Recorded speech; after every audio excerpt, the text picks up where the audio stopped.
up, guys? Bass drop keys, your friendly neighborhood Negro and a rookie mycologist. So I want to thank all of you guys for showing this channel so much love and taking this journey with me to try to learn how to grow mushrooms. In today's video, it's going to be a straightforward video.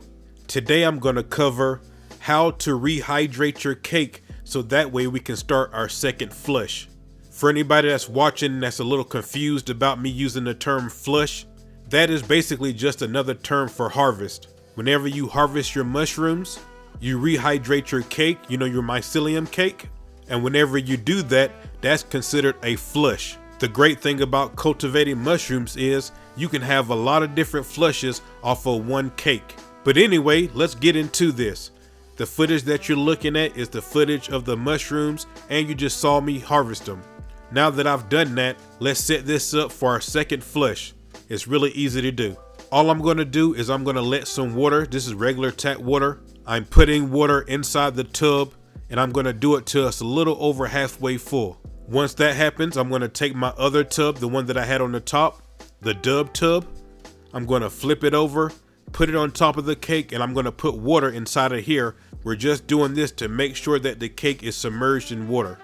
Now, if you have a gallon of water or something heavy that you can put inside of the dub tub, that'll work just fine. I didn't have anything readily available, so I'm just using water. Now that we have the cake submerged, I'm going to leave it submerged for 6 hours. For everybody that watched my first flush video, you'll know that whenever I was drying the mushrooms, the first cycle that I did was for 6 hours. While the mushrooms were drying and dehydrating, at the same time I was rehydrating my cake in the sink right next to it. But anyway, it's been 6 hours now. I'm just going to pour the water out of my dub tub. Once I do that, I'm going to pour the water out of my main mono tub. You can just hold the cake to make sure that it doesn't come out. Now that that's done, all you're going to do is you're going to put it back wherever you were fruiting at before. Go ahead and put it back in the same place, and you're going to set it back in the fruiting conditions. So all I did was I took my Flairosol bottle, I missed the inside of the dub tub again. On the main mono tub at the bottom, I missed the walls. I left a gap, that way we would have fresh air exchange. And I set this tub back in fruiting conditions for our second flush. So you can see how easy it is to rehydrate your cake. If you have any questions about anything, put them in the comment section. So I did the harvest on January the 7th. This is January the 12th.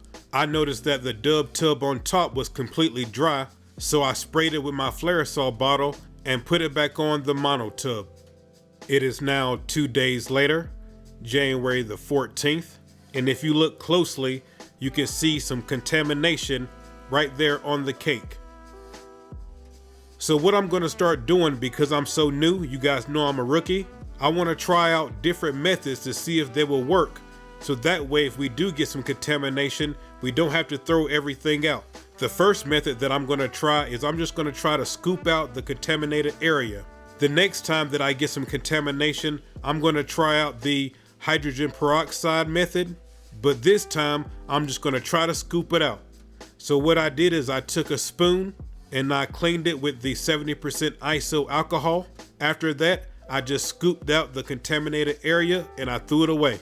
After I did that, I put the dub tub back on the top and put it back in the chamber and waited to see what happens. It is now 24 hours later, January the 15th. Let's take a look at it. As you can see, the contamination is spreading, so scooping it out did not work. So unfortunately, what I'm going to have to do is I'm going to have to throw this out, and my first Uncle Ben's Tech Grow is going to end right here. Now I do want to point out that if I was staying at this house, then I would take this cake and I would plant it outside. If you do that, it's possible that you still will get some mushrooms. But being that I'm about to get another house, I did not do that. But I do want you guys to know that that is a possibility. So the different contaminated cakes that you guys have seen me throw away, if you live somewhere where you have a backyard that you can bury something, go ahead and bury that cake, wait a week or two, and you might just have you some mushrooms. That's going to do it for today's video. I want to thank all of you for supporting the channel. Thank you guys so much for following my journey. Now, before I get out of here, you guys have probably noticed the sweet shirt that I'm wearing. This is the Rookie All Over shirt. If you want to support me and the channel, come over to the merch website, therookiemycologist.com. I have some great shirt designs, mugs, hoodies, slides, stickers, and I'm adding new stuff all the time. Also, before I get up out of here, obviously you guys know that my channel was deleted and that sucks. If you're interested in seeing all of my past mycology videos and all of my future mycology videos, I'm still making videos.